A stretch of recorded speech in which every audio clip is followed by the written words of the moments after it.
Good morning to all of you. कैसे हैं आप सभी लोग। चलिए आज हम लोग जो है बहुत ही इम्पोर्टेंट सब्जेक्ट शुरू करने वाले हैं। लाइफ का एक बहुत ही महत्वपूर्ण विषय है ये।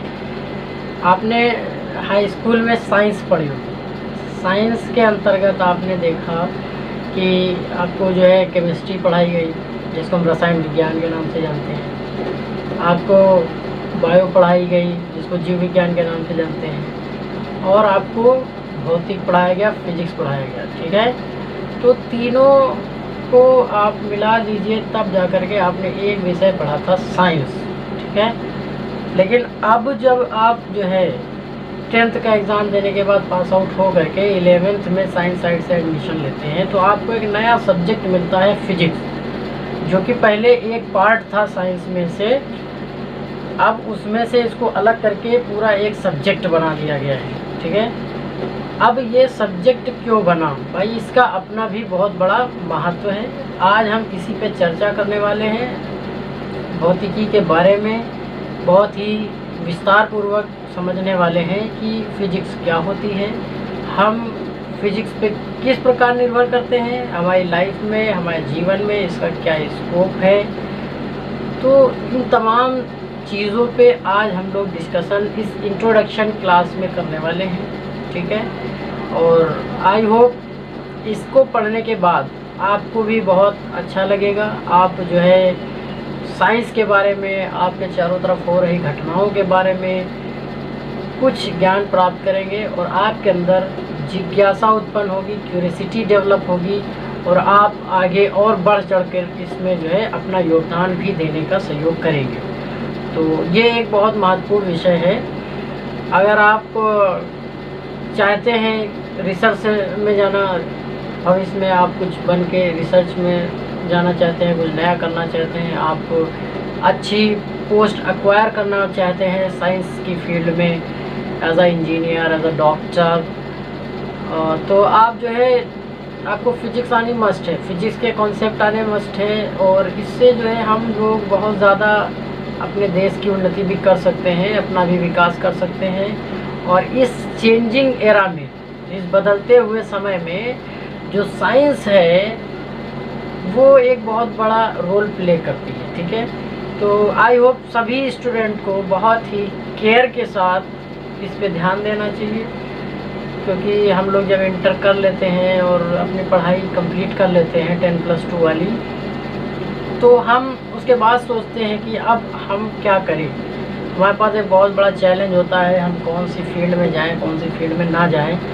ठीक है, लोग अपनी अपनी राय देते हैं, आप ये कर लीजिए, आप वो कर लीजिए। ठीक है, तो उस समय हम बहुत कंफ्यूज हो जाते हैं because lack of knowledge of our subject. हमारे जो अपने सब्जेक्ट होते हैं, जो हमने इंटर तक पढ़े होते हैं, उनमें हमारी नॉलेज की कमी की वजह से हम बहुत कंफ्यूज हो जाते हैं। ठीक है, बट अगर आप जो है हर एक विषय को बहुत ही ध्यानपूर्वक पढ़ेंगे, उसके महत्व को समझेंगे, उसकी रियलिटी जान पाएंगे, उसके लॉज और प्रिंसिपल को समझ पाएंगे, तो आपको अपने इंटरेस्ट के अकॉर्डिंग, आपका किस चीज़ में इंटरेस्ट है उसके अकॉर्डिंग आप अपनी फील्ड को डिसाइड करेंगे।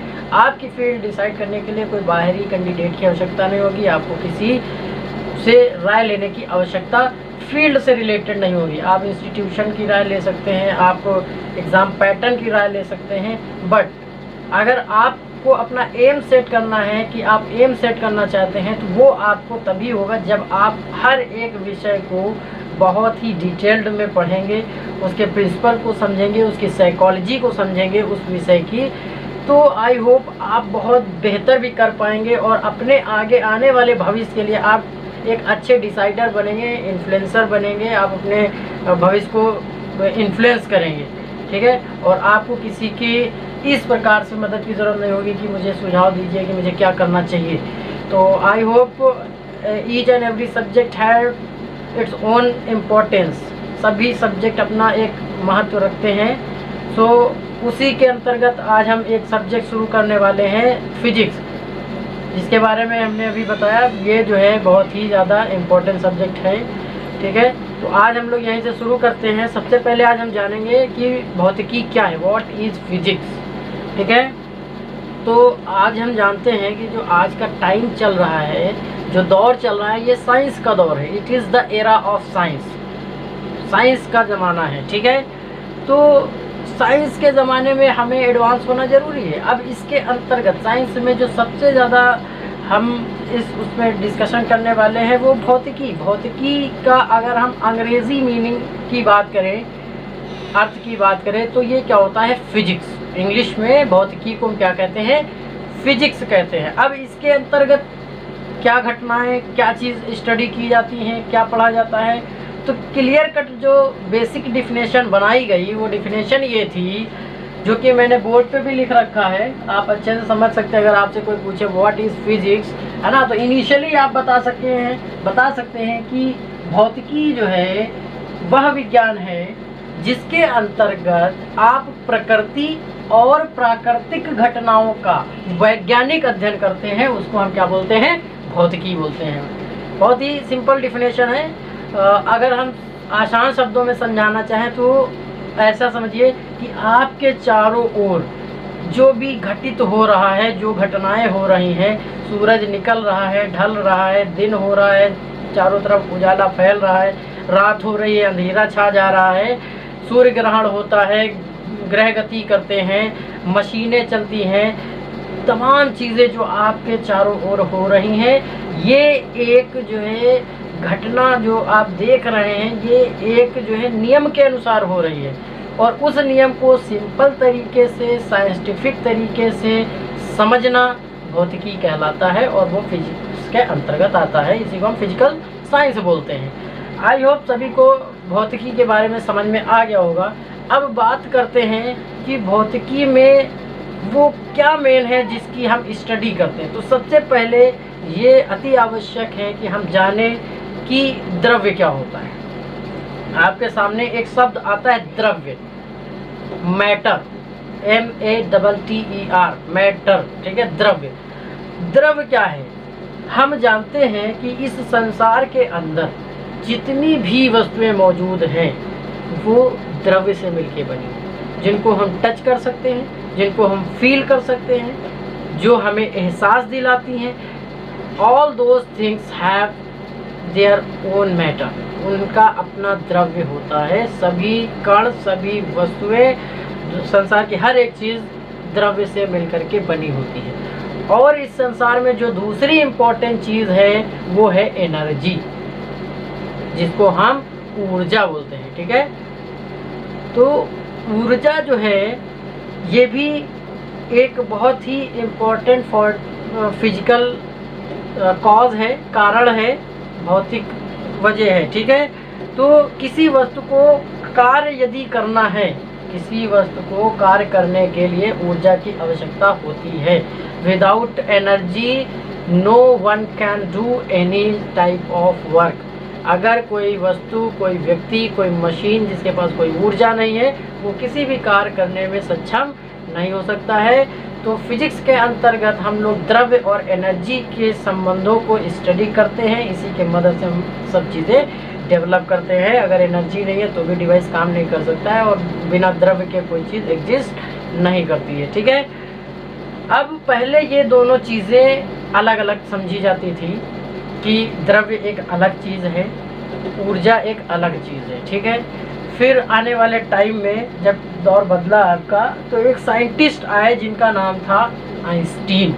आप सभी जानते होंगे आइंस्टीन को, जिनको कुछ हद तक जो है जो मॉडर्न फिजिक्स है उसके जो है जन्मदाता भी कहा जाता है, फादर ऑफ फिजिक्स बोला जाता है, ठीक है। जो आपकी क्वांटम फिजिक्स है, ठीक है। एक मैकेनिकल फिजिक्स होती है, क्वांटम फिजिक्स होती है, ठीक है। तो क्वांटम फिजिक्स के जो है फादर जो है वो आइंस्टीन साहब को बोला जाता है, ठीक है। तो आइंस्टीन साहब ने एक फॉर्मूला बनाया, गणितीय सूत्र बना करके उन्होंने कहा कि जो द्रव्य है और जो एनर्जी है, ठीक है, ये दोनों एक सिक्के के दो पहलू हैं। जैसे हेड एंड टेल होता है, ठीक है।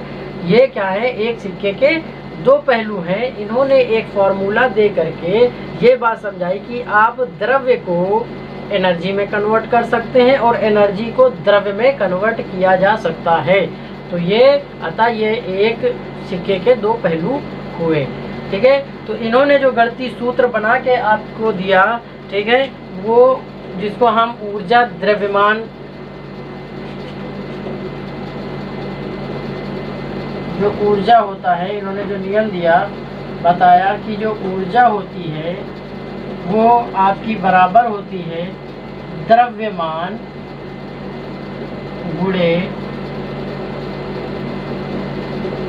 निर्वात में प्रकाश की चाल का स्क्वायर।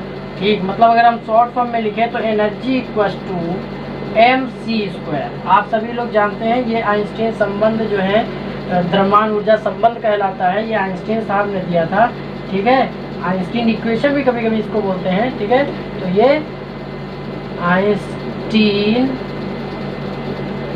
ने प्रतिपादित किया। ठीक है, अब यहाँ पे आप जानते हैं C की वैल्यू सभी को याद ही होगी, 3 × 10⁸ मीटर पर सेकेंड होती है, और इसी के द्वारा द्रव्यमान को ऊर्जा में और ऊर्जा को द्रव्यमान में कन्वर्ट किया जाता है। ठीक है, आई होप ये आपको बहुत अच्छे से समझ में आ गया होगा।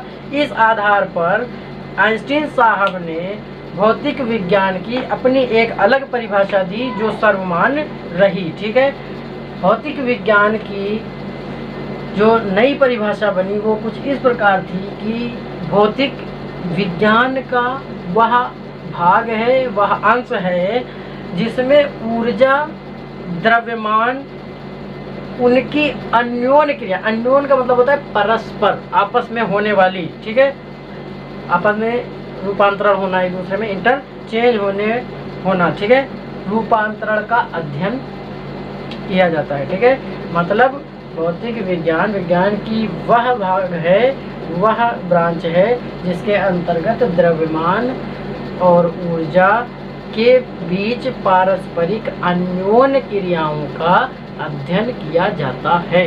ये क्या हुई, मॉडर्न डिफिनेशन हुई। अगर आज की डिफिनेशन भौतिक की पूछी जाए तो आपको यही लिखना है, जैसे मैंने ये लिख के दिखाया था पुरानी वाली, ऐसे ये नई वाली आप लोग लिख लेंगे। ठीक है, फिर से एक बार मैं डिफिनेशन बता देता हूँ। डिफिनेशन क्या है कि भौतिक विज्ञान की वह शाखा है जिसके अंतर्गत ऊर्जा और द्रव्यमान के बीच होने वाली अन्योन्य क्रियाओं के रूपांतरण का अध्ययन किया जाता है। आई होप सभी को ये डिफिनेशन अच्छे से समझ में आ गई होगी, आपकी बुक में भी मिल जाएगी, आप इसको लिख लीजिएगा।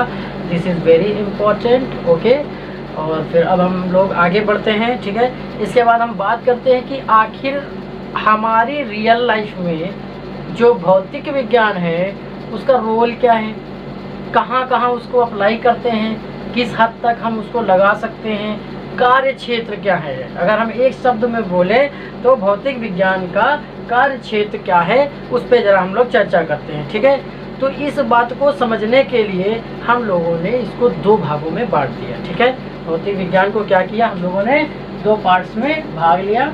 ठीक है, बांट दिया, और वो दो पार्ट कुछ इस प्रकार से हैं। ठीक है,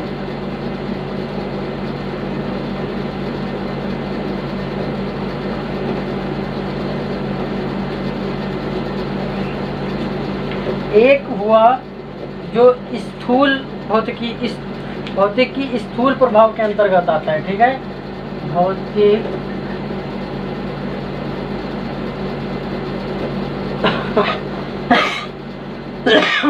सॉरी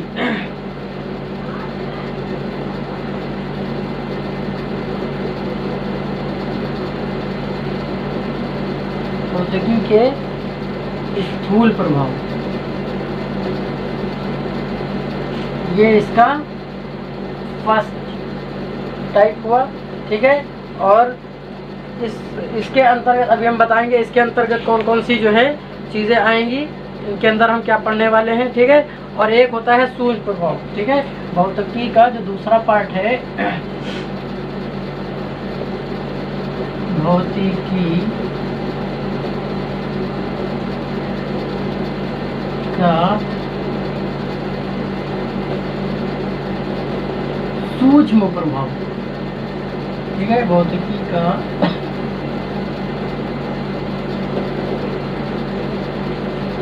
सूक्ष्म प्रभाव। विज्ञान को समझने के लिए हमने क्या किया, भौतिक विज्ञान को दो भागों में बांटा। एक वो वाला भाग जिसके अंतर्गत हम स्थूल प्रभाव अध्ययन करेंगे, ठीक है, स्थूल प्रभाव की बात किया करेंगे कि स्थूल क्या होता है। इंग्लिश में जो है स्थूल जो होता है उसको हम मैक्रो बोलते हैं, ठीक है, MACRO, ठीक है, MACRO, मैक्रो स्कोपिक, SCOPIC, माइक्रोस्कोपिक, ठीक है। और एक होता है जो सूक्ष्म प्रभाव, इसको कहते हैं माइक्रोस्कोपिक, MICR, है ना, SCOPIC, माइक्रोस्कोपिक। तो दो भाग हमने कर दिया, एक मैक्रोस्कोपिक किया और एक माइक्रोस्कोपिक किया, ठीक है। अब इनके अंतर्गत हम लोगों ने जो स्टडी शुरू की, फर्स्ट पॉइंट आता है मैकेनिक्स, जिसको हम यांत्रिकी बोलते हैं, ठीक है। फर्स्ट हमने क्या शुरू किया, यांत्रिकी, मैकेनिक्स, ठीक है। जो स्थूल प्रभाव हैं उनके अंतर्गत एक हमारी जो साइंस का क्षेत्र है वो है यांत्रिकी, यांत्रिकी, ठीक है, इंग्लिश में क्या बोलते हैं,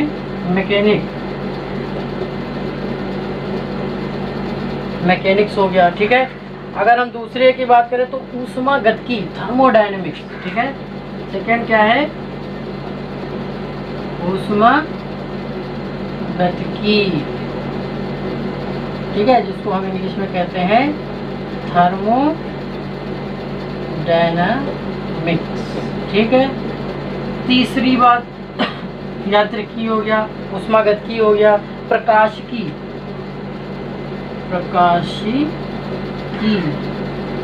ठीक है। प्रकाशिकी का मतलब होगा आपका ऑप्टिक्स,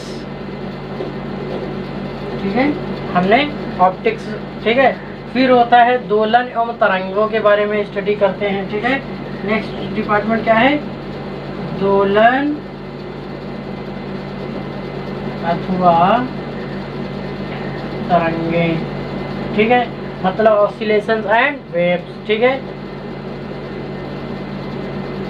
ऑसिलेशंस एंड वेव्स, ठीक है। इसके अलावा जो है वैद्युतिकी, नेक्स्ट क्या है, वैद्युतिकी,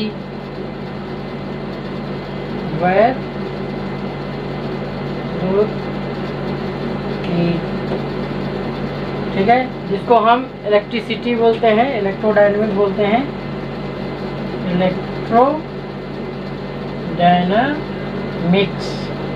ठीक, इलेक्ट्रोडायनेमिक्स।